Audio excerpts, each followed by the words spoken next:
Bien, pues buenas tardes. No me ha tocado estar con ustedes, ¿verdad? No es la primera vez, salvo que ustedes me corrijan. Bien, pues buenas tardes. Mi nombre es Octavio Bau. Voy a ser su expositor el día de hoy en este diplomado sobre ética. Y bueno, yo no tengo problemas si se dirigen a mí como doctor, licenciado, maestro, como quieran, ¿no? El apellido que tengo no necesito apodo. ¿No? Con el vado. Mientras no me digan güey, yo no tengo problema. De igual manera, les agradecería, ustedes saben que es una regla de la escuela judicial, el que mantengan encendidas sus cámaras, salvo que haya alguna circunstancia que lo impida, entonces pues lo hacemos del conocimiento aquí en el chat para efectos de registro. Bien, pues hoy me toca platicar con ustedes acerca del tema de la constitución y la ética, o la ética constitucional.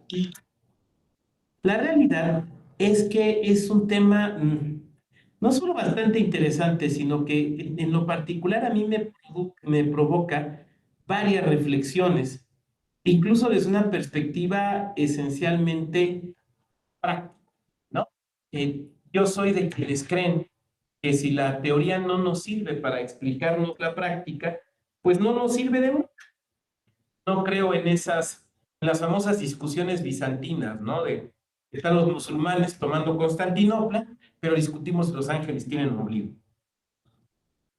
Tal vez en ese sentido sea yo un poco neocantiano, porque no, tampoco sería un empirista, porque sí creo que la teoría es relevante, pero creo que la teoría es relevante en la medida en la que nos ayuda a explicarnos la realidad.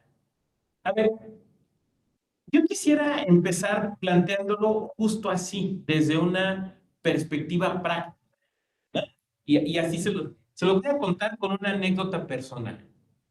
Luego dicen, es que el doctor Vado cuenta cosas personales. Sí, pero tampoco cuento qué comida les compro a mi gato, ¿no? Sino aquello que tiene que ver directamente con las clases. La anécdota es la siguiente. En mi otra vida, o sea, mi vida como funcionario electoral local entre 2011 y 2020, en el Ople de Querétaro, me tocó una vez platicar con un consejero, ¿no? Que había votado en cierto sentido un asunto muy, digamos, peliagudo. Entonces me dijo, mira, Vado, lo que pasa es que cuando me voy a dormir en la noche, me quedo yo con mi conciencia. Entonces, pues yo voto según mi conciencia, según mi ética, según mis consideraciones. Y ese comentario se me hizo muy interesante porque lo que estaba planteando el funcionario, a final, y era un funcionario, era un consejero electoral, ¿no? A final de cuentas, lo que estaba planteando es que él estaba resolviendo los asuntos conforme su personal ética, conforme su escala de valores o sus consideraciones. Y que a eso tenía que ver esta reflexión, ¿no? O sea, al final, con quien me voy a dormir es conmigo mismo y yo soy quien quiere estar en paz. ¿Ustedes qué opinan de este comentario del funcionario electoral?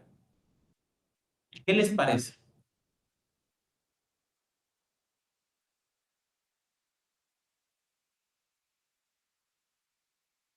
Cuando me voy a dormir yo con mi conciencia, entonces quiero estar con mi conciencia tranquila, entonces voto el asunto, decido el asunto conforme mi conciencia. ¿Qué podemos pensar acerca de eso?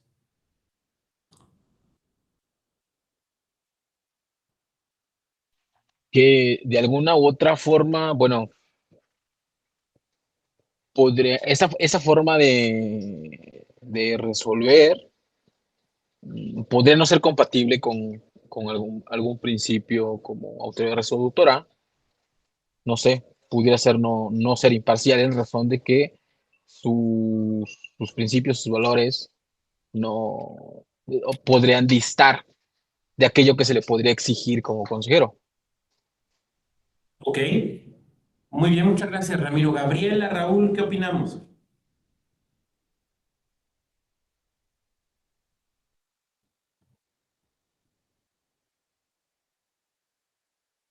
¿Cómo lo ves? ¿Qué opinas?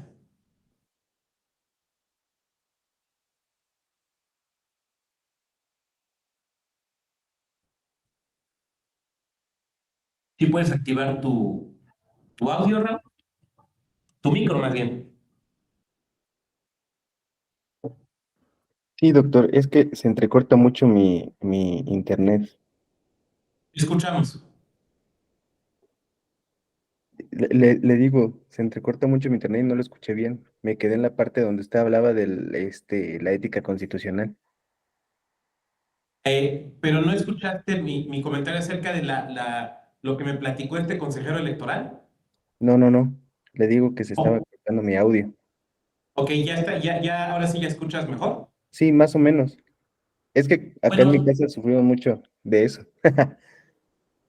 planteaba que un consejero electoral al votar un asunto muy peliagudo, muy complejo, pues lo votó de cierta manera. Y entonces me dijo, un consejero de un instituto electoral local, todavía no se llamaba Noples, me dice, mira, Vado, es que al final me voy a dormir yo con mi conciencia y yo quiero estar tranquilo. Pues por eso lo voté en el sentido de que lo voté. Entonces mi pregunta es, ¿qué opinas, qué piensas de esta aseveración? Yo pienso que, ante todo, eh, hizo lo que él creía mejor en el sentido del voto que emitió para el caso concreto del Ople. Entonces, eh, éticamente para él estuvo bien lo que hizo, a pesar de que para otras personas no pudiera estar de manera correcta. Perfecto, muchas gracias. Gabriela, ¿tú cómo lo ves? ¿Qué opinas?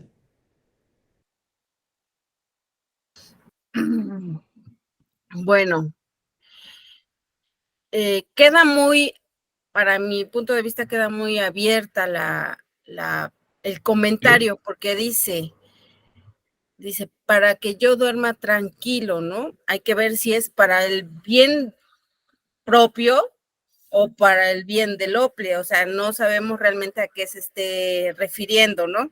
Si a él le va a convenir para y no al OPLE, pues estaríamos ahí con una disyuntiva. Pero si es para el bien común, por así decirlo, pues yo creo que estaría bien si él es que votó en ese sentido y por eso es que va a dormir bien. Pero realmente desconocemos en qué sentido realizó su voto. Si es para personal, si es de una manera personal o sencillamente solo fue por el bien común, desconozco. Y Gabriela, muchas gracias por tu comentario. Gabriela, Raúl, Ramiro han planteado varias cosas ahí muy interesantes. Con eso podemos trabajar. Cuando este consejero, ¿sí, Ramiro? Eh, creo que es muy, muy cierto lo que dice mi compañera y bueno, incluso mm, partiendo de que desconocemos cuál fue el contexto muy, muy concreto, creo que tampoco podríamos exigir una decisión popular, ¿no? ¿De Pudiéramos no estar de acuerdo? acuerdo, pero no necesariamente tendría que ser popular y podría ser el caso que dice Gabriela, de que, bueno, igual y fue ajustada a derecho o a principio, algún principio constitucional, pero no fue la decisión más popular que las personas estaban esperando en ese momento. Insisto, partiendo de que desconocemos el caso concreto. Pero algo que sí sabemos es cuál fue el criterio. ¿Conforme qué criterio decidió? Claro, al personal, igual hay dos puntos muy importantes desde mi punto de vista. Uno, el primero que ya mencioné, que podría ser riesgoso en razón de que inevitablemente se podría apartar de una objetividad que se le exige al momento de decidir. Esa es una. Dos, creo que es casi imposible, o es imposible, que de alguna u otra forma se le pudiera exigir separarse de esa formación, educación, principios, valores y aquello a lo que él le dé un mayor peso que otras cosas. Lo vemos incluso la Corte lo hace muy seguido al momento de ponderar. Finalmente, por mayor que sea la carga argumentativa de un fallo en tal sentido, no deja de tener un peso, digamos así, subjetivo, pero sí, se corre el riesgo de alejarlo de la objetividad que al principio se le exige. Y en ese sentido, lo que o creo que estaríamos de acuerdo, si podemos apuntar, es que el criterio fue un criterio personal, ¿no? Es mi conciencia, bueno, no la mía, la conciencia de él, su conciencia, ¿no? Ahora, ¿qué elementos consideraba su conciencia? No lo sabemos, tendríamos que preguntarle, ¿no?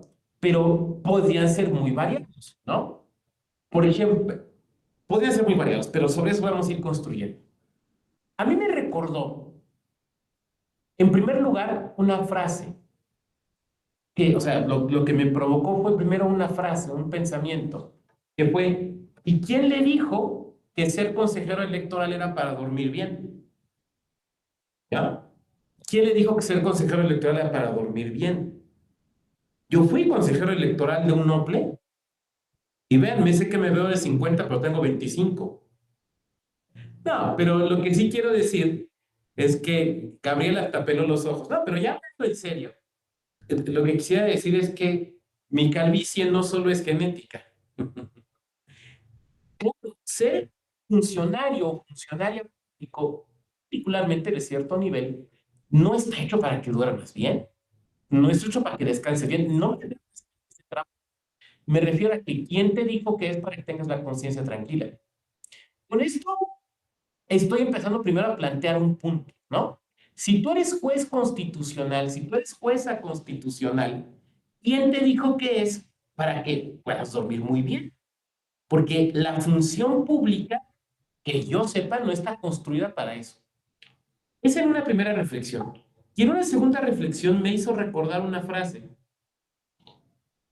que a lo mejor ustedes conocen, de un gran ideólogo del PAN, me refiero a don Carlos Castillo Peraza, el yucateco Castillo Peraza, que decía, fíjense la frase, quien quiera salvar su alma, que no se dedique a la política.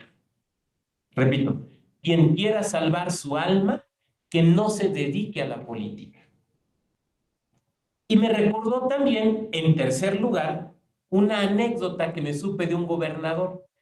Esta anécdota, vamos, obviamente yo no era gobernador ni me pasó a mí, pero me la contó alguien a quien sí le creo que se la hayan dicho. La anécdota es la siguiente. El señor gobernador de este estado, que no diré cuál, pero era Querétaro, tenía un secretario particular que era muy devoto, muy creyente. Y entonces el gobernador se entera que este secretario particular se va a confesar cada semana con el obispo. Cada semana se va a confesar. Y entonces un día lo manda a llamar a acuerdo. Oye, fulanito, vente, vamos a ver los temas pendientes. Sí, cómo no, don Gober, vamos a revisar.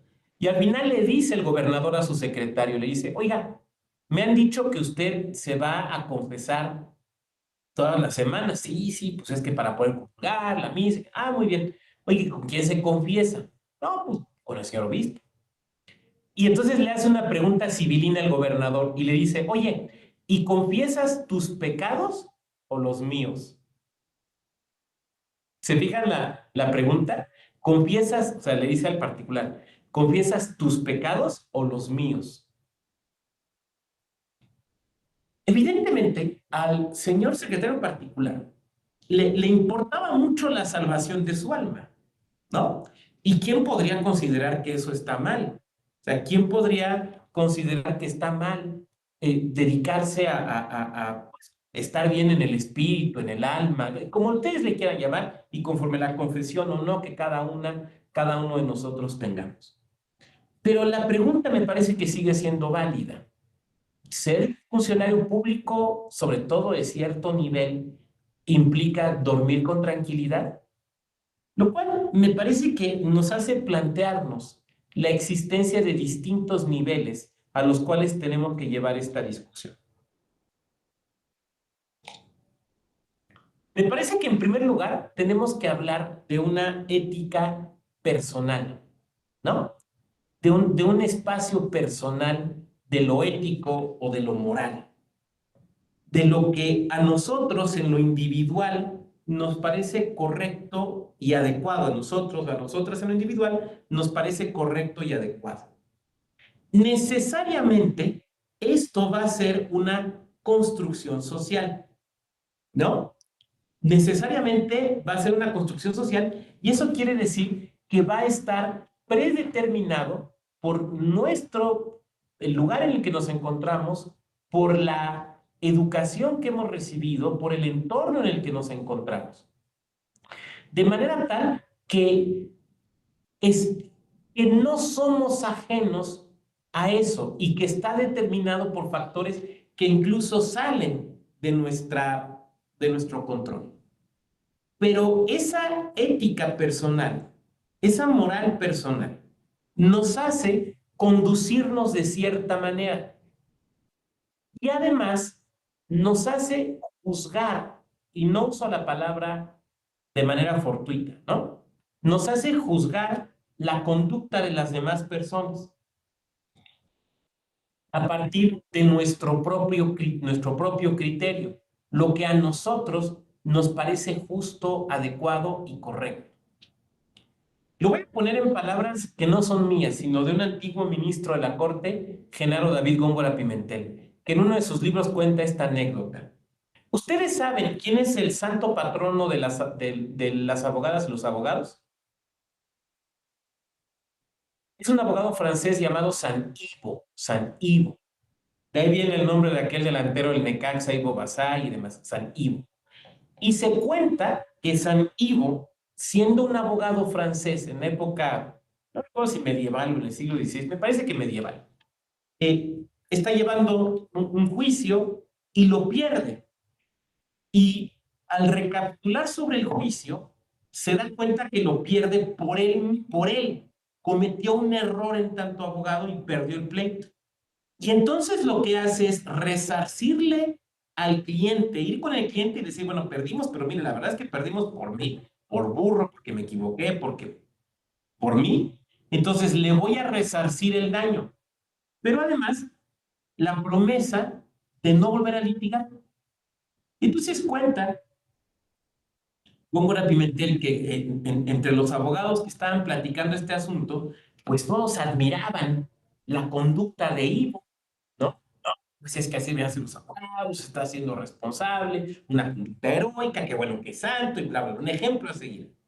Y entonces una de las esposas que está en la reunión, se lo estoy narrando tal y como él lo cuenta en su libro, le dice, plantea, oigan, ¿y qué pasó con su familia? ¿Cómo que con su familia? Sí, con la familia de Ivo. O sea, porque el señor perdió sus bienes para resarcir su daño y cerró su fuente de ingresos. ¿Qué pasó con su familia? La historia no nos lo dice, pero es una pregunta muy pertinente. Los abogados que discutían el punto elogiaban la ética de San Ivo desde su perspectiva. Desde una perspectiva diversa que contemplaba no solo la conducta personal, sino el efecto de esa conducta en la comunidad más inmediata, que era la familia, venía un cuestionamiento hacia esa ética. Lo que quiero decir entonces es que ahí tenemos un parámetro que es absolutamente personal y que si bien con él juzgamos a las demás personas, tampoco lo podemos proyectar. Miren, lo voy a poner, si me permiten verlo así, ponerlo con un ejemplo muy, muy sencillo. Si quieren, no de ética, sino de conducta. Por ejemplo, si tú vas a un Starbucks, después de que te preguntan cómo quieres tu cappuccino unicornio, ¿qué es lo primero que te pregunta la señorita o el joven que te atiende? ¿Qué te pregunta? ¿Qué va a querer? No, ya después que escogiste, ya que dijiste que quieres el cappuccino unicornio y que lo quieres con leche deslactosada light y chispitas. Ya que dijimos todo eso, ¿qué te pregunta? ¿Nuestro nombre? Y te lo pregunta tu nombre o su nombre. Tú. Te habla de tú. Se fijan que en el Starbucks siempre te hablan de tú. Algunas personas, estoy hablando por mí, no por ustedes, nos parece inadecuado. Porque no se le habla de tú a una persona mayor que uno y que además desconoces. ¿no? O sea, a mí me enseñaron que a las personas mayores le hablas de usted, no de tú. Claro que con el transcurso del tiempo cada vez es menor el número de personas a las que le hablo de usted, por obviedad. Pero a mí, mi criterio, mi formación, mi educación me dice, no le hablas de usted a quien es mayor que tú, que yo en cuanto a edad. Sin embargo, la conducta común es esa. La conducta común ahora es que todos nos hablamos de tú, ¿no? Todos nos hablamos de tú. Por eso yo les decía al inicio de la sesión, no me importa cómo me digan, si me hablan de tú o de usted, porque ya no es un parámetro relevante. O sea, hemos desarrollado una visión de nuestra sociedad en la cual socialmente es aceptable hablarnos de tú, aunque no nos conozcamos o aunque tengamos una diversidad de edades. ¿Cuántas veces vas al mercado y en el mercado todos somos o jóvenes o güeritos? O ya, no importa la edad que tengas, no importa cómo seas físicamente, todos somos o joven o güerito. Se acabó. Yo puedo, desde mi postura personal, considerar que eso está mal, pero sería racional que yo pretenda regañar al del Oxxo por decirle, ¿cómo me hablas tú? Si soy mayor que usted y tengo doctorado, a mí hábleme de usted. ¿Sería racional esta conducta? Lo más probable es que si me ven, me graben en un video y me suban y sea Lord de Starbucks, ¿no? Vean cómo se pone este señor y se pone de... Claro, porque lo aceptado socialmente ya es que nos podemos dirigir a las demás personas, hablarnos de tú, sin necesidad de hablarnos de usted. Entonces, esto lo que evidencia es que tenemos que distinguir entre el parámetro personal y el parámetro social, que pueden no coincidir. Pueden no coincidir. Voy a poner otro ejemplo típico. Cuando escuchamos a alguien decir, esto en mis tiempos no se permitía. ¿Lo han oído? Esto no, en mi época, no, esto no se podía hacer. O esto, en tal lugar de donde vengo, esto no se permite, esto no se vale. No, esto es impensable. O en tal lugar. Bueno, ahí tenemos de nueva cuenta el señalamiento de la diferencia entre lo personal y lo público. O digamos mejor, entre lo personal y lo social. Ahora, ¿esto es algo nuevo? Definitivamente no. Hay una frase latina que dice, oh tiempos, oh costumbres, oh tiempos, oh mores, oh estos tiempos y estas costumbres. Se han encontrado inscripciones griegas donde se quejan de las costumbres de la juventud. Entonces nos diría, bueno, y nos quejamos ahora. La realidad es que eso siempre sucede, simplemente porque hay un cambio en las costumbres y en lo que como sociedad aceptamos y no aceptamos. Ahora, estos cambios los podemos observar, o sea, digamos, ¿alguien en su vida se puede dar cuenta de estos cambios o son tan sutiles que en realidad no nos damos cuenta?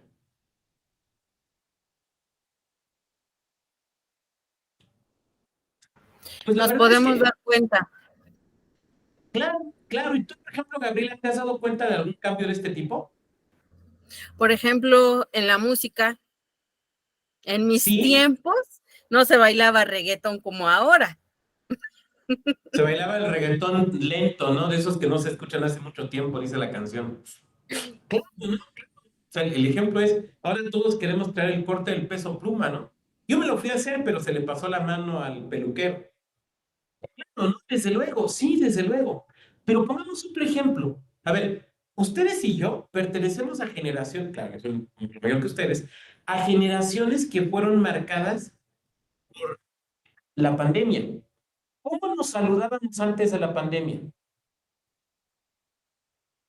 Pues estábamos en la misma oficina, éramos compañeros de oficina, de trabajo, de escuela. ¿Cómo nos saludábamos? De beso. Exacto, de beso, de beso.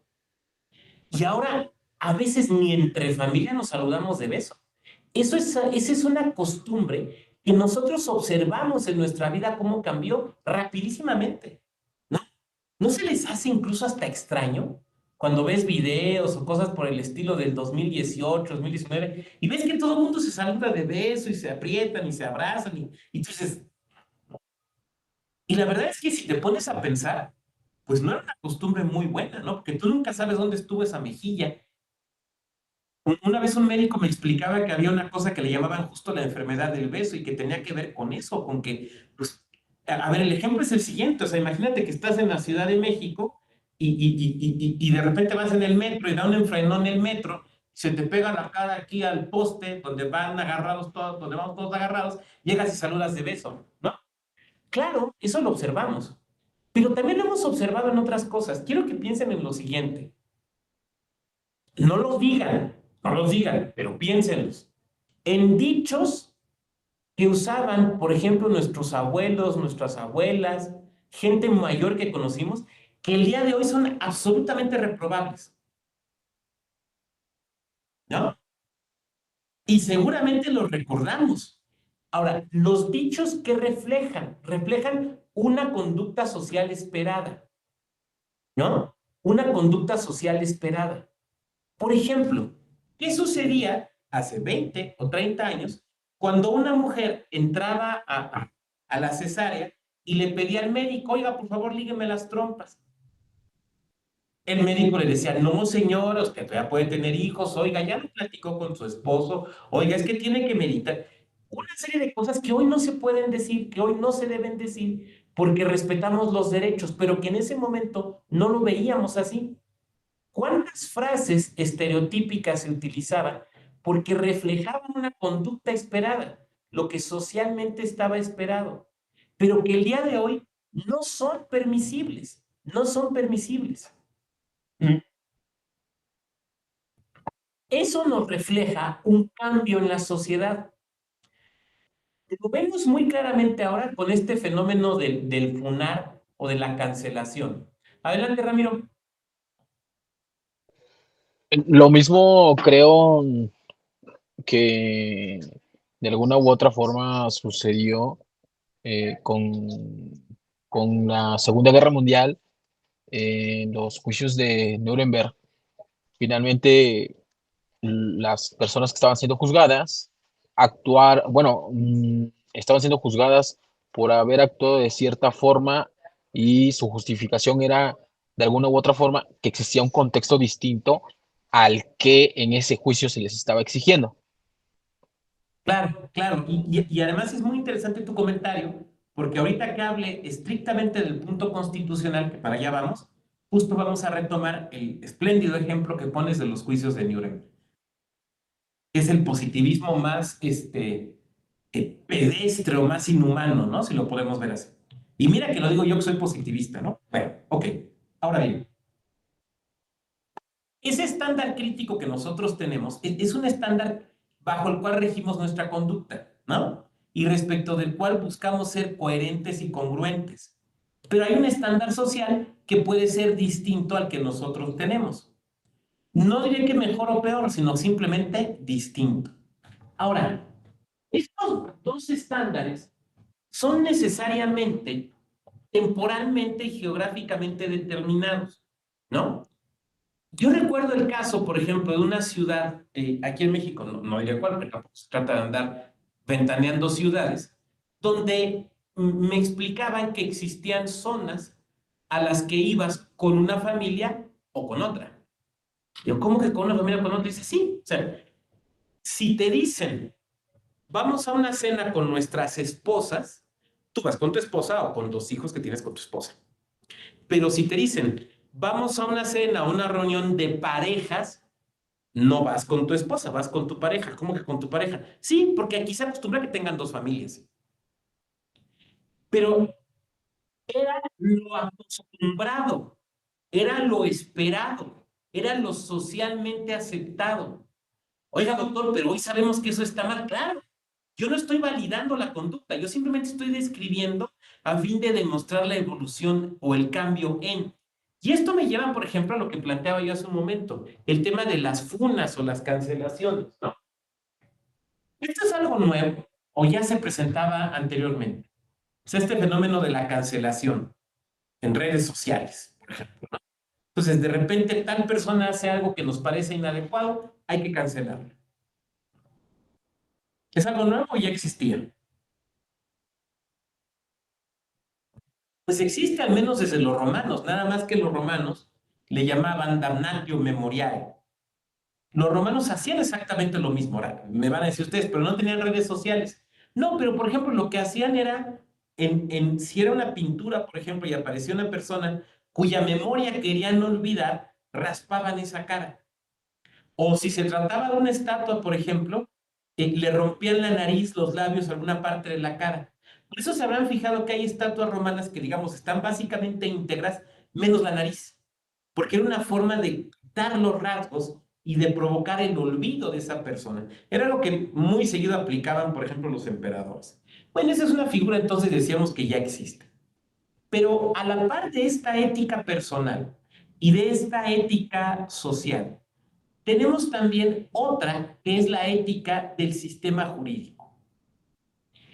Una pregunta interesante es si el sistema jurídico tiene valores o debe de tener ciertos valores o no. Y muchas veces uno se encuentra, digamos, una primera respuesta pedestre, ¿no? No, doctor, fíjese usted que no es necesario. O sea, Kelsen decía que el derecho no necesitaba tener valores, porque los valores no eran relevantes para el derecho. Entonces, cuando me dicen eso, yo normalmente les pregunto, oye, ¿y en qué parte dijo Kelsen eso? ¿En qué libro? ¿En qué artículo? ¿En qué conferencia dijo eso Kelsen? Y la verdad es que nunca dijo. O sea, por hablar, digamos, de una visión positivista. Lo que Kelsen planteó es que para identificar lo que es el derecho, no es necesario recurrir a consideraciones morales. Pero una cosa es identificar lo que es el derecho. Otra cosa es cuál es el contenido del derecho. Y una tercera pregunta es si el derecho es obligatorio o no. Son tres preguntas distintas que tendemos a confundir. Una cosa es saber qué es el derecho. Por ejemplo, en el caso que plantea el compañero Ramiro, los nazis podrían decir, o los procesados en el juicio de Nuremberg, podrían decir, pues es que el derecho alemán decía tal cosa. ¿Cómo sabemos que eso era derecho? Bueno, por ejemplo, porque se haya publicado en el boletín oficial del gobierno alemán. Bueno, ¿eso lo vuelve derecho? Sí. Oye, doctor, pero es injusto. Yo no estoy diciendo más que lo vuelve derecho. Estamos en una primera etapa identificando qué es derecho. Una segunda pregunta es cerca del contenido del derecho. Si el derecho, ¿qué valores tiene el derecho? Y la realidad es que el derecho siempre tiene valores. No puede no tenerlo, no tenerlo. De hecho, resultaría inútil como mecanismo de control que el derecho no tuviera valores. Lo cual nos lleva a plantearnos algo que puede ser un poco, ¿cómo decir?, disruptivo. Eso implica que siempre hay una cierta postura epistemológica y una cierta postura valorativa en quien hace el derecho y en quien aplica el derecho. Por lo tanto, el derecho jamás es absolutamente neutral. Oiga, doctor, ¿pero qué no se supone que los jueces deben ser imparciales y demás? Sí, claro, imparciales respecto al asunto en particular que están resolviendo, pero no imparciales o neutrales hacia los valores. Lo ha dicho con mucha claridad ese gran constitucionalista que es don Néstor Pedro Sagüez, que ha dicho, el juez no puede ser neutral, más bien, el juez no puede ser imparcial hacia los valores de la Constitución. Entonces algunos de ustedes me levantan la mano y me dicen, por eso está en Carambas. Los jueces deben ser imparciales. Y yo diré, sí, imparciales frente a las partes, sí, imparciales frente a los hechos, pero no imparciales frente al derecho. Porque el derecho tiene ciertos valores, porque el derecho busca materializar ciertas conductas que por sí mismas se consideran valiosas y adecuadas. Allí hay una ética del sistema. Ahora bien, esos valores pueden ser valores que nos parezcan justos o no. Entonces, fíjense el nivel de la discusión. El primer nivel es ¿qué es derecho? ¿Cómo sé qué cosa es derecho y qué cosa no es derecho? Lo voy a tratar de poner con un ejemplo que espero sea muy claro. En el siglo XIX, mediados, finales, el último tercio del siglo XIX, había un señor en Los Ángeles, Estados Unidos, que decía que era el emperador de Estados Unidos. Era un señor que, digamos, vivía en una realidad alterna. Entonces decía que era el emperador de Estados Unidos. Y entonces dictaba decisiones y nombraba nobleza y demás. Y simplemente no lo tomaban en serio. Tampoco simplemente era un poco un motivo de mofa o de diversión pública. Entonces, sus decisiones eran derecho, podía crear derecho, evidentísimamente no, evidentísimamente no. Pero eso nos hace preguntarnos, ¿cómo identificamos el derecho? El siguiente nivel de la pregunta es si el derecho es justo o no, lo cual nos lleva a la distinción fundamental, y es que por eso es importante, entre positivismo y naturalismo. El positivista lo que dice es, tenemos que distinguir entre derecho y justicia. Por lo tanto, puede haber un derecho injusto. Por lo tanto, puede haber actos justos que sean contrarios a derecho. El naturalista esencialmente, estoy simplificando mucho. El naturalista esencialmente identifica justicia y derecho. Por lo tanto, solo será derecho lo que sea justo, y todo lo justo, a su vez, será derecho. Ustedes saben que hay dos corrientes esenciales del naturalismo, ¿no? El naturalismo iluminista y el naturalismo racionalista. Si me lo permiten, le voy a quitar el saco. La mejor definición de derecho en la vertiente naturalista racionalista se la leía Dante. Dante, el Dante de la Divina Comedia, como buen hombre de su época, se dedicaba no solamente a la literatura, sino que estuvo metido en la política y en muchas otras cosas. Y escribió un libro que se llama El Tratado de la Monarquía. Es un libro poco conocido, pero tan importante que Kelsen le dedicó su primer libro. El primer libro de Hans Kelsen, que es su tesis de doctorado, su tesis de licenciatura, perdón, se llama La teoría del Estado en Dante Alighieri, y analiza este texto. En ese tratado de la monarquía, Dante afirma, ¿qué es el derecho? Se pregunta y responde, el derecho es lo que le place a la voluntad divina. Repito, ¿qué es el derecho? El derecho es lo que le place a la voluntad divina. Desde luego, el mismo Dante desarrolla la idea. Lo que le place a Dios no puede ser injusto. Por lo tanto, hay una absoluta identidad entre lo justo y el derecho. Por lo tanto, la pregunta de ¿qué es derecho? No es una pregunta jurídica, sino es una pregunta filosófica. No será derecho solamente porque lo creó determinado órgano. No será derecho porque lo crea el ser humano, sino que es derecho porque está de acuerdo con la justicia, ¿no? Ahora, el positivista distingue entre esas dos cosas.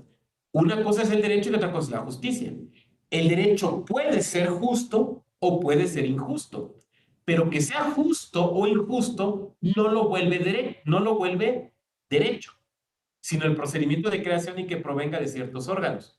Lo justo puede o no ser derecho, pero es justo. Entonces hay una separación entre ambos conceptos.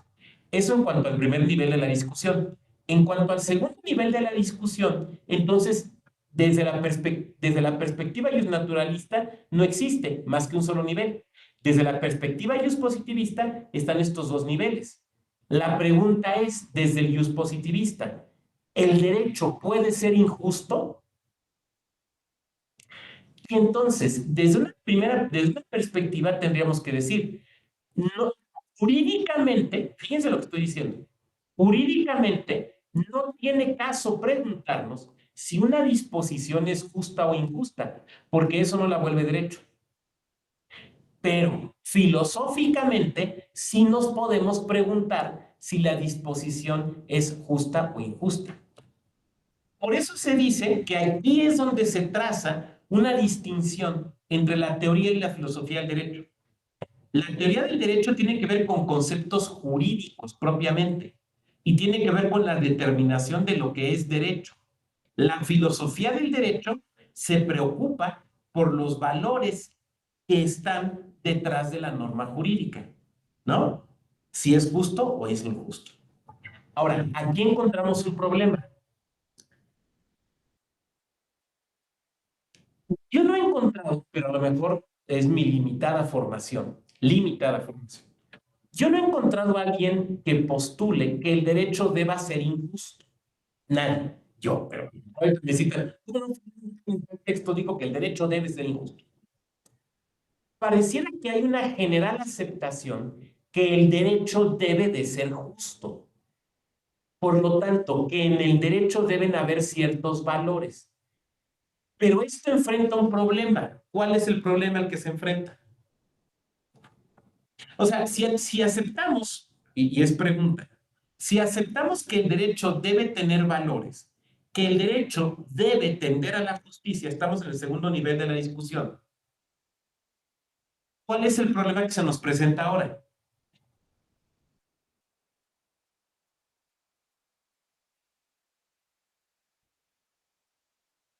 O sea, a ver, ya dijimos, puede haber derecho justo o injusto, y eso no le quita el carácter de derecho, ¿no? El primer nivel de la discusión.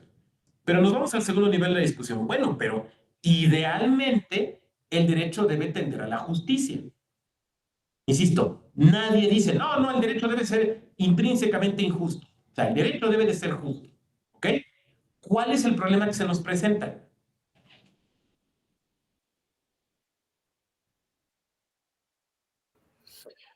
Y entonces lo injusto no es derecho.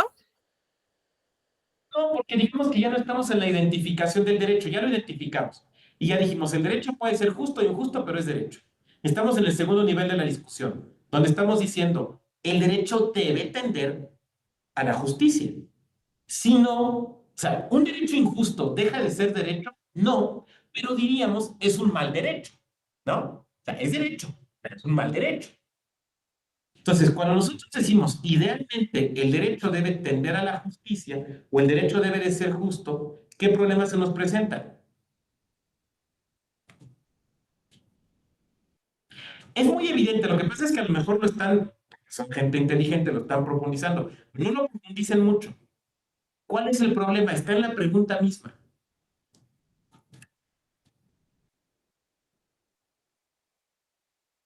El problema es qué entendemos por justo. El problema es cuáles son las concepciones de justicia. ¿Qué nos parece justo? Porque ustedes lo saben, o sea, hay varias definiciones o varios conceptos de lo que es justicia, ¿no? Entonces, por ejemplo, a ver, yo voy a decir uno y ustedes los complementan. Justicia es darle a cada quien lo suyo. Si la han oído, ¿no? Lo justo es darle a cada quien lo suyo. ¿Qué otras han oído?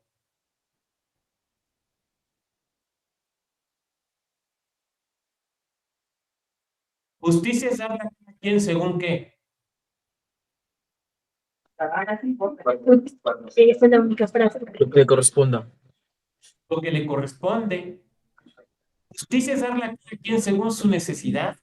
Justicia es darle a cada quien según su esfuerzo. Justicia es darle a cada quien según su mérito. Y todas estas definiciones de justicia que hemos escuchado son distintas. Son distintas. Darle a cada quien según su esfuerzo. Darle a cada quien según su necesidad. Darle a cada quien según su posición o su jerarquía. Son cuestiones distintas que dan resultados o parámetros distintos. Por ejemplo, cuando decimos darle a cada quien lo suyo, suena muy bonito, pero no nos resuelve el problema. ¿Qué es lo suyo de cada quien? Pues lo que es suyo. ¿Pero cómo sé que es suyo? ¿Por qué es suyo? ¿Cómo llega a ser suyo? ¿Puede dejar de ser suyo? ¿Es justo que deje de ser suyo? Si el suyo de alguien es mucho y el suyo de otra persona es poquito, ¿le podemos quitar el del suyo mucho para darle el del suyo poquito? Vamos, lo que estoy diciendo es que no nos lo resuelve de fondo. Espléndido libro, espléndido, que se llama ¿Qué es la justicia?, de Hans Kelsen. Que es un libro un poco descorazonador porque termina concluyendo que prácticamente la única forma de determinar la justicia es por decisión humana. Pero la realidad es que entonces el problema que se nos presenta en este segundo nivel de discusión es ¿qué es lo justo? ¿Cómo definimos lo justo? ¿Qué nos parece justo? Y la realidad es que esto cambia radicalmente con el tiempo. Voy a ponerlo con un ejemplo. En los años 50, 60, se justificaba que la mujer ganara menos que el hombre, aunque desarrollara la misma labor. ¿Por qué? Se decía, porque el hombre mantiene una familia. Evidentemente, ese argumento hoy no es sostenible. Hoy nadie diría que eso es justo. Es más, sería el ejemplo de lo injusto. Así que no vayan a salir esta clase diciendo, el doctor Barro dijo, no. O sea, estoy ilustrando cómo cambió el concepto. Lo que parecía justo o adecuado, 20 o 30 años después, ya no lo es. Ya no lo es. Entonces, ni siquiera podemos decir que sea algo fijo y definitivo para siempre. Alguien de aquí me va a levantar la mano y me va a decir, oiga, doctor, pero es que en realidad no es tan difícil. Podríamos decir que lo justo es lo que va de acuerdo con la dignidad humana. Y yo diré, ¿y qué es la dignidad humana? ¿Qué va de acuerdo con la dignidad humana? El concepto de dignidad humana es un concepto congelado en el tiempo que significaba lo mismo hace 100 o 200 años que hoy, que dentro de 50. O sea, el concepto dignidad humana es un concepto que podemos sacar del entorno cultural, temporal y social. A mí me parece que no, pero igual estoy en un error y ahorita ustedes me lo demuestran, pero a mí me parece que no. Por lo tanto, no solamente tenemos que aceptar que hay una cierta vaguedad en la idea de justicia, sino también tenemos que aceptar que hay que es un concepto que se va llenando de contenido a lo largo del tiempo y que puede no significar lo mismo. El tercer nivel de discusión es, ¿y por qué me voy a sentir obligado por el derecho? O sea, una discusión es qué es derecho. Otra discusión es si el derecho es justo o injusto y bajo qué parámetros. El tercer nivel de discusión es, ¿el derecho me obliga? Y a lo mejor les puede parecer a ustedes demasiado especulativo, pero no lo es. Por ejemplo, ¿les ha pasado alguna vez que vas manejando en la noche, en la madrugada, por ejemplo, saliste a una fiesta, no tomaste así que vas manejando y vas manejando perfectamente, y llegas a un crucero donde hay un semáforo, se pone en alto, de tu lado no hay vehículos, del lado enfrente tampoco, de los que cruzan tampoco, no hay patrullas y además sabes que no hay cámaras?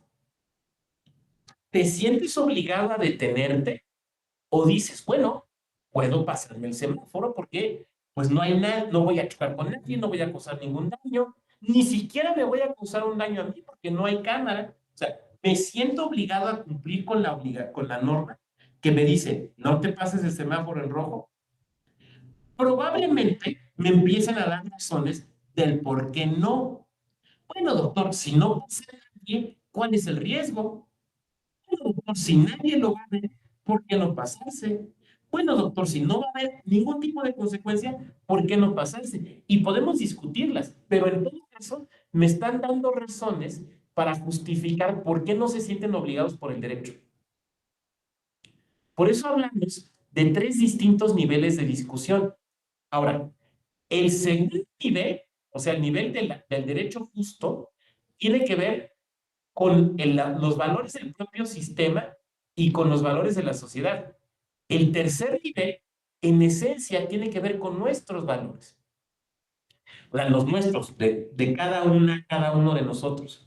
Por eso hay quien ha planteado, esto es muy claro, por ejemplo, en los Critical Legal Studies, ¿no?, que el por qué obedecemos al derecho, o por qué mejor dicho, por qué nos sentimos obligados a cumplir con el derecho, no solamente no es una pregunta jurídica, sino tampoco es una pregunta sociológica ni antropológica, es una pregunta propiamente de psicoanálisis. Es para sentarnos con nuestro psicoanalista y ¿usted por qué siente que está obligado a cumplir con el derecho? Porque las respuestas pueden ser muchas. Y entonces a lo mejor Ramiro, si yo le preguntara, me levanta la mano y me dice, bueno, doctor, yo me siento obligado a cumplir con el derecho porque me parece que atiende al orden social. Y a lo mejor Gabriela me levanta la mano y me dice, bueno, no, mire, yo creo que es importante cumplir con el derecho, porque si no me expongo a una sanción o a un castigo. Y a lo mejor Raúl me levanta la mano y me dice, no, mire, yo creo que es importante cumplir con el derecho, porque estoy de acuerdo con los valores que están detrás del sistema jurídico. Y entonces ya estamos dando tres distintas razones de por qué nos sentimos obligados. Pero en realidad al derecho no le importa, a la propia autoridad, no le importa por qué te sientes obligado a cumplir con el derecho o obligada. Lo que le importa es que cumples con la norma. Eso es lo único que le importa. O sea, lo que le importa es que te detengas con el semáforo en rojo, por la razón que quieras, por el orden, por evitar un castigo hacia tu persona o porque creas que hay un valor ahí detrás que hay que respetar. Al policía que está allí no le importa, lo que le importa es que te detengas. Como pueden ver ustedes, son tres niveles distintos. El primer nivel es un nivel propiamente jurídico de la discusión. El segundo nivel es un nivel esencialmente filosófico, que es donde nos movemos. El tercer nivel es prácticamente psicoanalítico, que básicamente ahí ya no vamos a ver. Me voy a regresar entonces al segundo nivel, ¿no? Se asume, tenemos que asumir que el derecho tiene ciertos valores. Ahora, puede ser que comulguemos con esos valores o no. Eso ya lo apunté hace rato cuando hablábamos acerca de la posición personal o no, que era el tema de este consejero que les platicaba. Pero con independencia de eso, o sea, dejemos hablar de esa discusión.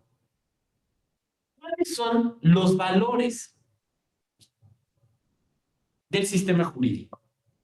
¿Cuál es la ética que está implícita y explícita en el sistema jurídico? Bueno, lo primero que tendríamos que preguntarnos es, ¿dónde la vamos a encontrar? Probablemente una primera respuesta sea, pues está implícita en todo el sistema, en cualquier norma, está dentro de todo el sistema. Bueno, sí, eso es cierto, pero ¿dónde la vamos a encontrar enunciada? Pues esencialmente en las constituciones, esencialmente en las constituciones. Ahora, este es uno de los temas más importantes del constitucionalismo actual, que tiene que ver con una discusión acerca de la naturaleza de la Constitución y de los contenidos de la Constitución. Preparando esta clase, me surgió una duda que planteé en Twitter. Vamos a ver, que lo planteé como una pregunta, como una encuesta. Se las voy a leer. Y me surgió justamente preparando la clase. Entonces, ahora sí que por eso se las voy a leer, porque surgió justamente por la clase. La pregunta fue, fíjense,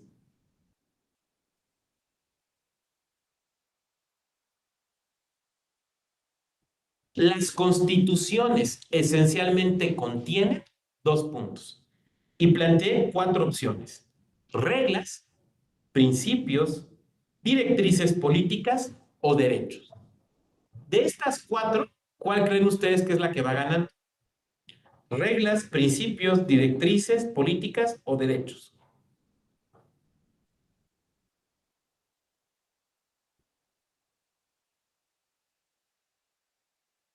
O les cambio la pregunta. ¿Ustedes qué creen que contiene principalmente una constitución? Ya sé que alguien me va a decir, pues contiene de todo. Sí, ya sé. Por eso la pregunta es principalmente. Principalmente. Reglas, principios, directrices o derechos. Si esto lo hubiéramos planteado en la época de, no sé, inicios del siglo XX, Jelinek, o incluso, digamos, a un jurista de la época kelseniana, digamos, alguien formado hasta antes de la Segunda Guerra Mundial, la respuesta hubiera sido muy sencilla. Las constituciones tienen reglas. Tienen reglas. Por ejemplo, ¿cuál es la edad para ser presidente? Por ejemplo, ¿cuáles son las potestades del Parlamento? Por ejemplo, ¿cuál es la distribución de competencias? Son reglas, no tienen ningún problema. De hecho, todo modelo de justicia constitucional que desarrolla Kelsen es pensado respecto de constituciones que tienen reglas. Por eso Kelsen habla del Tribunal Constitucional como el legislador negativo. O sea, el modelo de justicia constitucional que construye Kelsen lo construye pensando en las constituciones anteriores a la Segunda Guerra Mundial, que son constituciones que lo que contienen son reglas. Kelsen mismo lo decía, no, es que las formulaciones constitucionales deben ser claras y precisas, no vagas y ambiguas.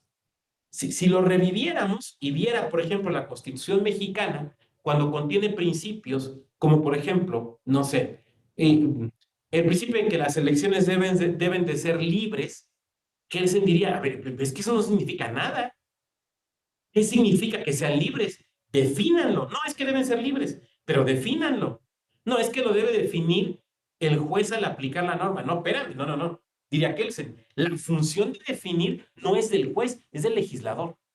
Claro, porque él está pensando en constituciones que son reglas. Pero la realidad es que a partir de la Segunda Guerra Mundial, a partir de la posguerra, las constituciones están llenas ¿de qué? De principios. De principios. Tan están llenas de principios que para alguna postura interpretativa, los derechos, más que derechos en la noción de derecho subjetivo, como lo tenían los romanos, son realmente principios que se ponderan, no reglas que se aplican, lo cual es muy distinto. Muy distinta la aplicación a la ponderación. Entonces, las constituciones actuales están llenas de principios. Esos principios atienden a ciertos valores que se consideran adecuados o que se consideran necesarios o que se consideran propios de la comunidad política. Algunos de ellos son muy fáciles de verlos de esa manera. Pensemos, por ejemplo, y bueno, los dos que refería a Schmitt, ¿no? En aquel planteamiento de las famosas decisiones fundamentales, ¿no? O sea, esas decisiones históricas que se encuentran dentro de la constitución de cada país y que la hace ser la constitución que es y no otra. Pensemos en la constitución mexicana, ¿no? Un segundito, ahorita no sé quién levantó la manita, pero un segundito, nada más desarrollo esta idea.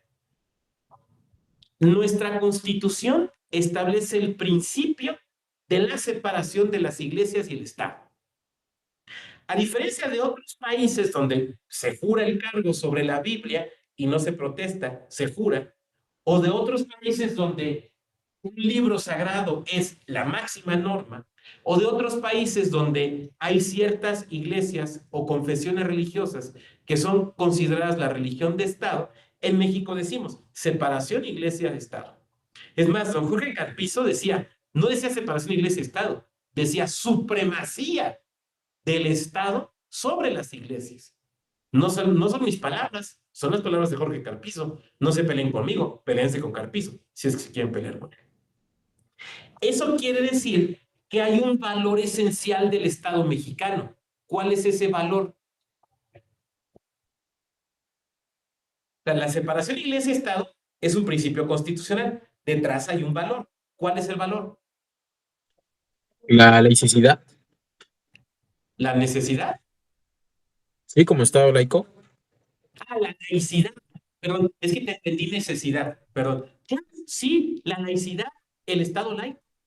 Ese es un valor que, por ejemplo, nosotros compartimos con el Estado francés. Pero, por ejemplo, el Estado italiano, ¿no? En el Estado italiano, la Iglesia Católica, en virtud de los tratados de Letrán de 1929, tiene una jerarquía distinta a las demás iglesias, ¿no? Entonces, no es un Estado laico, o no lo es en el sentido que nosotros lo entendemos. Ese es un valor, el Estado laico. La existencia de derechos humanos de carácter individual, como los tenemos en México, hablan también de otro valor.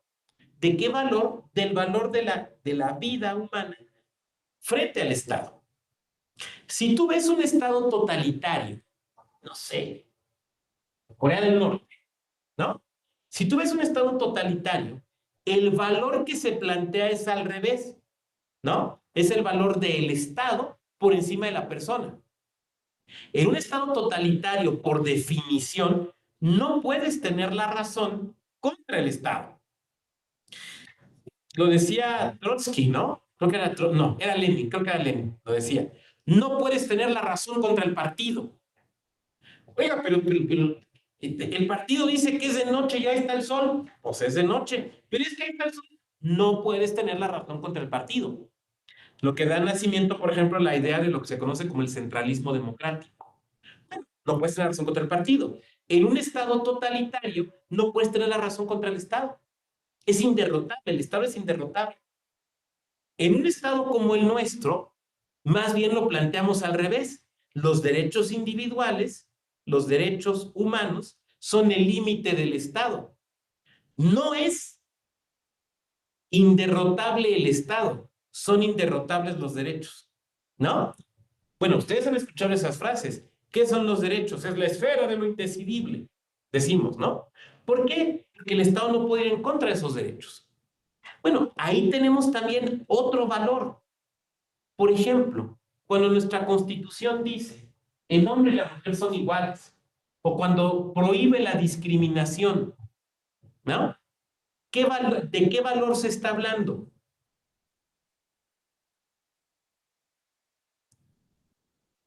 ¿Qué valor está detrás? Por ejemplo, cuando se dice hay que tomar acciones afirmativas para garantizar la representación de ciertos grupos sociales históricamente no representados, ¿de qué valor estamos hablando? Igualdad sustantiva. Exactamente del de la igualdad. Y el compañero habla de la igualdad sustantivo material. Claro, de la igualdad. Es un valor que está dentro de nuestra Constitución. Hay países donde eso no funciona así, ¿no? Donde si perteneces a cierta casta o a cierta jerarquía, pues tendrás más derechos que otros. Es la Incluso, granja, ¿no? Son los incluso, cerdos de la granja diciendo todos los animales son iguales, pero algunos somos más iguales que otros. Ahora sí, Ramiro, adelante. gracias, profesor. E incluso, mm, una gran diferencia entre el sistema norteamericano y el de nosotros, sobre todo por cuanto hace a los principios democráticos, es justamente la libertad de expresión, que en Estados Unidos está completamente maximizado frente a otros derechos. Y aquí incluso tenemos nuestro sistema de comunicación, modelo de comunicación política, tiene múltiples restricciones a la función pública, cosa que ya no pasa, justamente Claro, ¿no? por el peso del valor. A partir del Citizen United resuelto por la Corte Americana, ¿no? Allá sí es el viejo en materia de comunicación política, ¿no?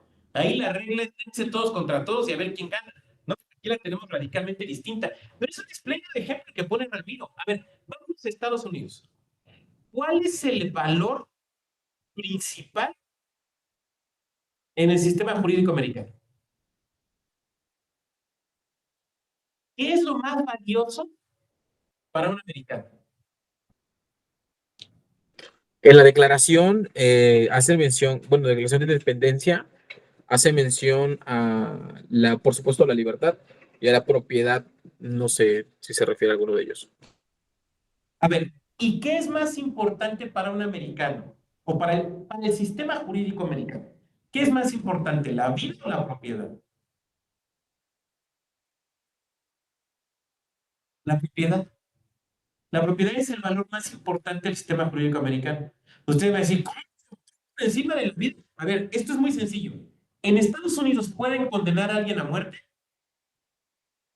Es más, hay estados donde parece que les gusta, ¿no? ¿Sí? ¿Sí? Ahora, lo que jamás hace un juez americano o una jueza, no, pero nunca, es a condenarte a la pérdida de todas tus propiedades. Jamás. O sea, te pueden condenar a muerte, pero tus propiedades no. Eso sí es absolutamente imposible. Absolutamente imposible. O sea, vamos, no existe manera, está fuera de su sistema. La vida, como quiera que sea, aunque no renueve, pero la pérdida de la propiedad, no. El valor sagrado, y no utilizo la palabra accidentalmente, el valor sagrado no es la vida, es la propiedad. Claro, si nosotros nos reencontramos en de la sociedad americana, pues es muy claro. ¿Cuál es la medida del éxito? La medida del éxito es la económica, ¿no? O sea, la medida del éxito es que seas como Donald Trump o como los que salen en Shark Tank. Esa es la medida del éxito. Bueno, si nosotros lo planteáramos en México, tendríamos que posiblemente que coincidir en que para el sistema jurídico mexicano es más importante la vida que la propiedad. Porque en México no te pueden condenar a la pérdida de la vida. Dale, Ramiro. Mismo con el federalismo. Ambas naciones tienen un estado federal, pero no hay forma de equiparar la, no, digamos, seriedad que se le da en América del Norte, bueno, en Estados Unidos, que en México, bajo ninguna circunstancia. No, en Estados Unidos, por ejemplo, se ha hablado hasta de los derechos de los estados, ¿no? Más nos ha ocurrido hablar de derechos de los estados. Fíjense entonces cómo esta comparación entre el modelo americano y el mexicano nos permite identificar que cada constitución, cada estado tiene valores distintos, ¿no? O una jerarquización diversa. Por ejemplo, aquí hemos encontrado algunos valores de nuestra constitución, como la laicidad del estado, como la igualdad material o sustantiva, como la tutela o la protección de la vida como el bien superior. Hemos encontrado 3 valores. Pero si seguimos buscándole, vamos a encontrar otros valores más. Entonces yo me retrotraigo a mi pregunta inicial. Ese funcionario que me dice, yo duermo al final conmigo mismo y quiero dormir en paz, ¿no? ¿A qué valores tiene que atender? ¿A los valores del sistema jurídico o a sus valores individuales? Creo que la respuesta es obvia. ¿A qué debe de atender?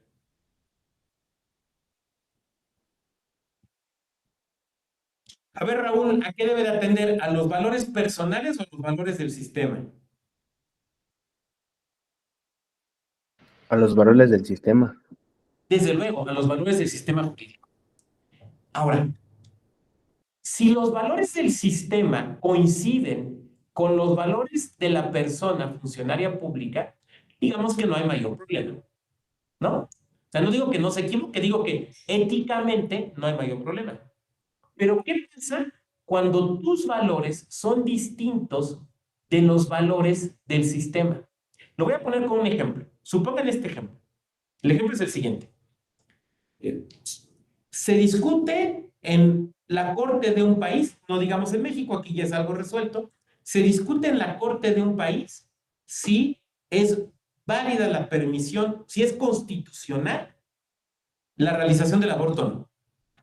Supongan que el asunto le toca a un ministro o a una ministra que es profundamente creyente en cualquier divinidad que ustedes consideren y en lo sagrado de la vida humana, ¿no? Que crean eso. Supongan que además cree que la vida humana existe desde el momento de la unión de los gametos, que desde ese momento ya hay vida humana. Supongan que además es un hombre o una mujer que es una persona profundamente coherente con sus creencias, ¿no? Que ha adoptado niñas o niños abandonados, que aporta a los lugares donde no sean los hospicios. O sea, que es una persona que realmente es muy coherente con su propia convicción íntima, ¿no? Y a esa persona le toca proyectar la sentencia, le toca hacer el proyecto de resolución para que sus pares lo discutan. Pero a la vez de que es una persona profundamente creyente, también es un espléndido jurista, una espléndida jurista, que cree que los asuntos se tienen que resolver conforme los valores de la Constitución, conforme lo que dispone la Constitución. Y entonces toma la Constitución para resolver el asunto, no toma su libro sagrado, toma la Constitución. Pero la Constitución, este es mi libro, pero digamos que es la Constitución. Se pone a leer y la lee y la lee y la estudia y ve jurisprudencia y ve doctrina y estudia el asunto. Y al final llega a la conclusión de que la Constitución de su país, aquella que ha protestado cumplir, tutela el derecho al aborto. Cosa que desde su convicción personal le parece totalmente inadecuada. ¿Qué debe de hacer? En tanto juez o jueza constitucional, ¿qué debe de hacer? Proyectar la sentencia en el sentido de su lectura de los valores constitucionales o proyectar la Constitución conforme su lectura de sus valores personales. ¿Qué crees, Gabriela? Debe de resolver su sentencia en cuestión de los valores constitucionales, no de los personales. Aunque vaya en contra de sus valores personales. Sí. Aunque diría este consejero, antiguo consejero electoral, aunque no vaya a dormir bien en las noches. Aunque no duerma bien, porque se tiene que basar en los valores constitucionales. Y yo creo que Gabriela tiene toda la razón. Yo creo que Gabriela tiene toda la razón. Es el sentido de la frase de Néstor Pedro Sagüez. El juez, diríamos nosotros también, o la jueza, no puede ser imparcial hacia los valores constitucionales. Tiene que ser parcial a favor de los valores constitucionales, hacia los valores constitucionales, para materializar los valores constitucionales. Por lo tanto, en este caso, evidentemente, tiene que resolver conforme al valor constitucional, conforme su lectura leal de los valores constitucionales. Oiga, doctor, pero ¿no cree que eso pues, puede generar una profunda desazón personal? Sí, a lo mejor van a tener que ir a terapia. Oiga, doctor, pero si realmente cree que lo que dice la Constitución está mal, porque puede creer, tiene que resolver conforme a la Constitución, porque aquí nos regresamos a los 3 niveles de la discusión, porque la Constitución es derecho y él juró cumplir con la Constitución. Ahora, no se siente en la capacidad de hacerlo, tiene que separarse del asunto. Porque el juez o la jueza que aplican la Constitución, que hacen justicia constitucional, tienen que hacer eso, justicia constitucional, no justicia conforme sus creencias personales. Ahora, alguien de aquí me puede levantar la mano y me puede decir, desde una postura, digamos, de un absoluto escepticismo ético. Pero doctor, pero pues, el derecho se interpreta y se le puede dar cualquier sentido que uno quiera. No, pero tampoco. No podemos ser, en materia de justicia constitucional, creo yo, y bueno, no es mi convicción personal, es la convicción de Carlos Santiago Nino, no se peleen conmigo, peleense con Nino, que no podemos ser unos absolutos escépticos constitucionales. Tenemos que aceptar que hay valores constitucionales y que el juez o la jueza constitucional, digamos en un sentido amplio, él o la intérprete de la Constitución no pueden ir en contra de esos valores. Pueden parecerles inadecuados, pero no pueden ir en contra de esos valores, porque son los valores del sistema. No te gustan, no te parecen, bueno, tienes 2 opciones.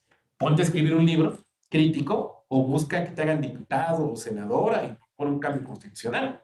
Pero mientras tanto, tienes que cumplir con ellos. Ahora, alguien de aquí me podrá decir, oiga, doctor, pero ese ejemplo que ha puesto usted, digo, puede ser que sea útil, pero la realidad es que normalmente no se nos presentan casos así. Y yo diré, claro que sí. La justicia constitucional esencialmente tiene que ver con aplicar principios. Por eso preguntaba yo cuál es el contenido de las constituciones. Esencialmente es principios y detrás de los principios hay valores. Constantemente, las decisiones de la justicia constitucional son decisiones de ética constitucional. Constantemente. Todo el tiempo son decisiones éticas. A ver, es que, perdón, pero no, lo digo con todo respeto, pero no están resolviendo asuntos de cheques de 10,000 pesos donde el asunto se fue en rebeldía. No, claro que no. Están discutiendo asuntos muy importantes. Piensen en cualquiera de los asuntos que se han discutido actualmente o recientemente en la Corte. Claro que hay una visión ética detrás, claro que hay lectura de los valores detrás, claro, claro. Si no, no se pueden resolver. Ahora, alguien más me diría, bueno, doctor, pero esos son problemas de las Cortes constitucionales. En este salón virtual no hay ningún ministro o ministra de la Corte. Y yo diré, por ahora, pero pues capaz de que un día alguno de ustedes nos da la sorpresa. ¿Por qué no? ¿Y no? O sea, la realidad es que no. Lo cual sería muy interesante. Si alguno de ustedes llega, pues ahí me invitan a la corte un día a comer o a dar una vuelta, lo que sea, ¿no? Se los agradeceré. Pero la realidad es que ustedes lo saben. En México, todas las juezas y todos los jueces desde el juez municipal de Tangamandapio o de Chingahuapa, Puebla, hasta la ministra Norma Piña, todos los jueces y juezas son de constitucionalidad, porque hay control difuso de constitucionalidad. Pero además, por ejemplo, Ramiro me da la impresión de que seguramente trabaja en la materia electoral. ¿Es correcta mi apreciación, Ramiro? No, doctor, trabajo en un tribunal administrativo, Bueno, pero me gusta mucho la materia electoral. pero dijiste un tribunal administrativo. Así es. Pero, por ejemplo, los tribunales administrativos también tienen que ser control de constitucionalidad en el modelo difuso. Así es. Perfectamente se puede presentar un problema. A ver, tan sencillo como esto, voy a poner un ejemplo.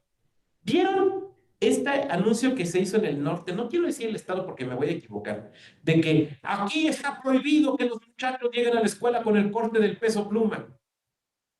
Si eso lo ponen en un reglamento, le puede llegar a Ramiro la impugnación y va a tener que hacer un proyecto a partir de considerar un tema de constitucionalidad. ¿Se puede prohibir un corte de cabello? Bueno, yo quisiera dejar esta peroración hasta aquí para pasar a la etapa que creo que puede ser más interesante, que son sus comentarios, reflexiones, cuestionamientos. Como pueden ver, o bueno, como espero haber podido ilustrar, que no sé si lo logré, estas preguntas son preguntas filosóficas, pero son preguntas de filosofía práctica.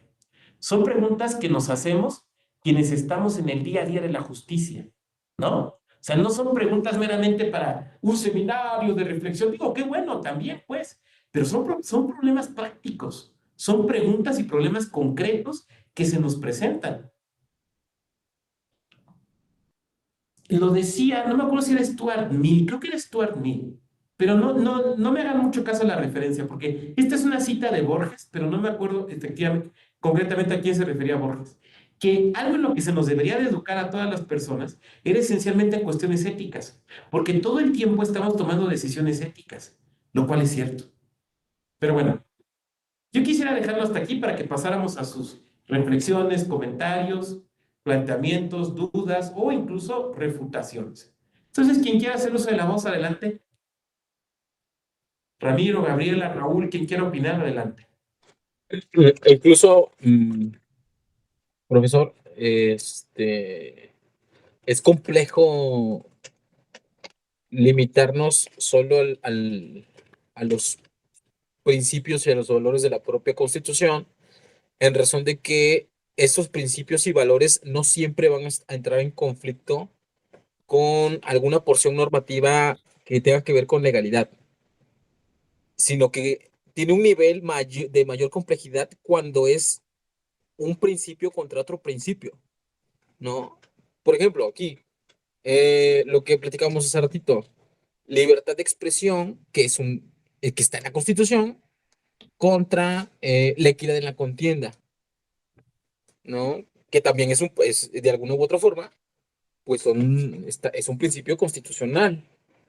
Y es ahí lo complejo, porque finalmente esa ponderación que llegue a ser el tribunal, o bueno, la Suprema Corte, o incluso podría ser el propio Tribunal Electoral, no estaría rebasando, sino que se le exigiría una carga argumentativa mucho mayor, en razón de que tendría que estar dándole un valor, un peso a un valor constitucional frente a otro valor constitucional o principio.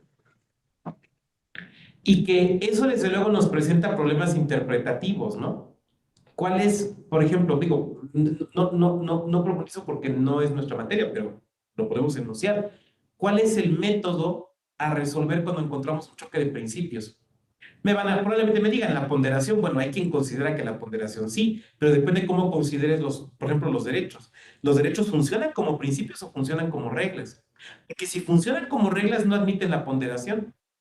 O sea, ¿qué dice Ferraioli, por ejemplo? No hay ponderación. Si eres una corriente principalista, sí admitirán la ponderación. Pero es discutible en el sentido de que depende, digamos, una postura epistemológica. ¿Qué son? Ahora, lo interesante de esto, bueno, lo que a mí me resulta interesante, puede ser que ustedes no, es que son esencialmente problemas prácticos. O sea, tú lo estás planteando con un problema práctico que se le presenta a los tribunales, y es cierto, constantemente.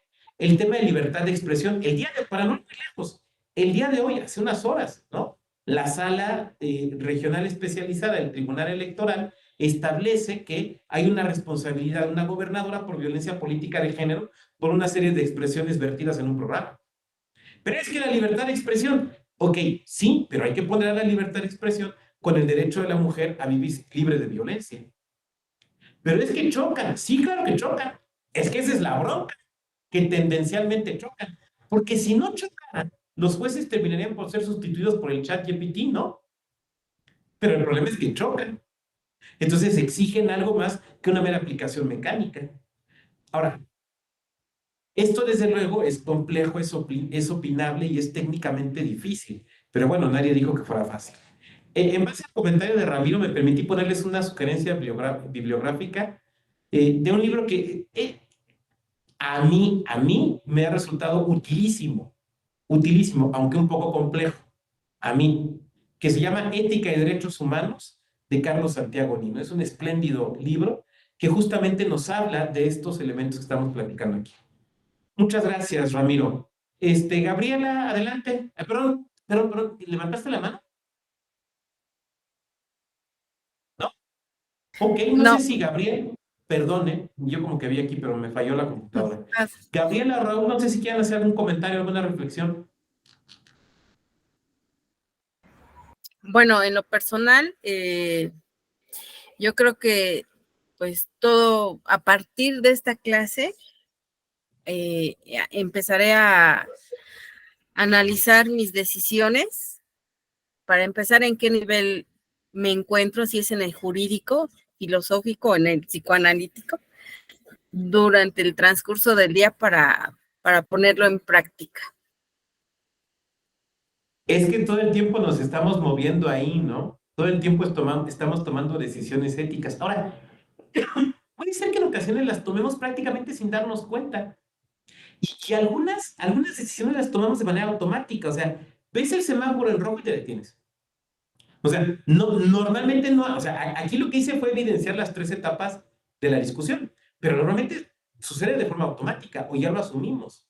Es que piénsenlo así, por ejemplo, cuando uno es pequeño, acompañas a tu mamá o a tu papá a la tiendita, ¿no? Entonces vas a la tiendita y ahí pagan y ya se van. Pero te has fijado que ponen los dulces a la altura de los niños pequeños para que se les antojen.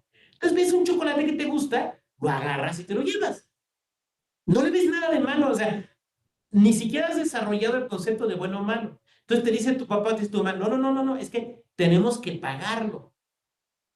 ¿Qué es eso de pagar? Entonces tú te das cuenta que se regresan, que sacan unas monedas, unos billetes y que los entregan.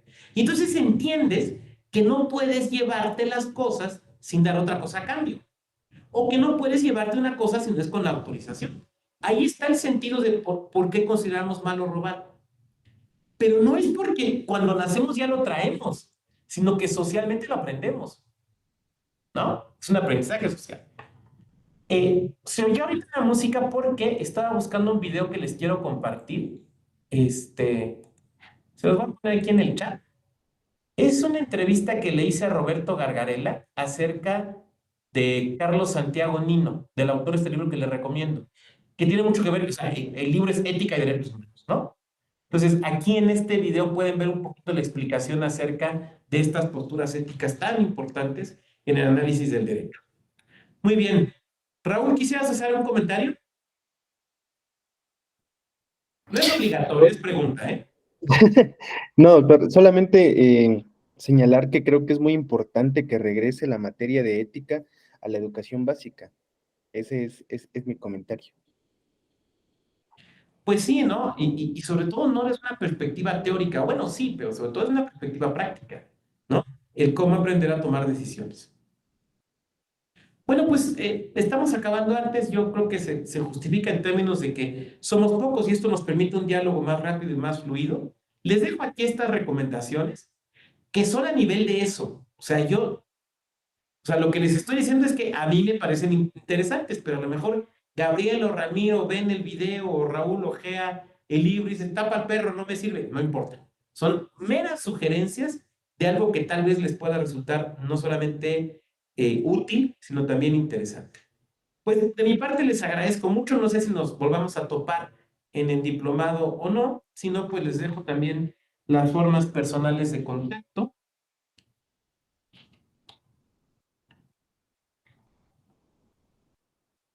Así me encuentran en Twitter, en TikTok me encuentran así. No hago bailes, ¿eh? O sea, no hago bailes ni retos de TikTok. Bueno, hice el reto de... Hice el de Wes Anderson, ¿no? Está muy bonito. Y a veces subo videos de mi gatita ahí bailando y demás. Pero no, básicamente comparto información sobre estos temas. O sea, por eso se los estoy poniendo, si no, no se los pondría. Oigan, y está usted también en Facebook. Sí, pero el Facebook es como para compartir con las tías que mandan piolines, ¿no? O a lo mejor yo soy el tío que manda piolines. Entonces, bueno, no me queda sino agradecerles, insisto, su amable presencia en la sesión de hoy, desearles que concluyan muy exitosamente su diplomado y en estas formas de contacto que les he puesto quedo a su disposición. Muchas gracias. Gracias, doctora. Gracias. Muchas Buenas gracias, noches. maestro. Buenas Bye. tardes, hasta luego. Hasta luego.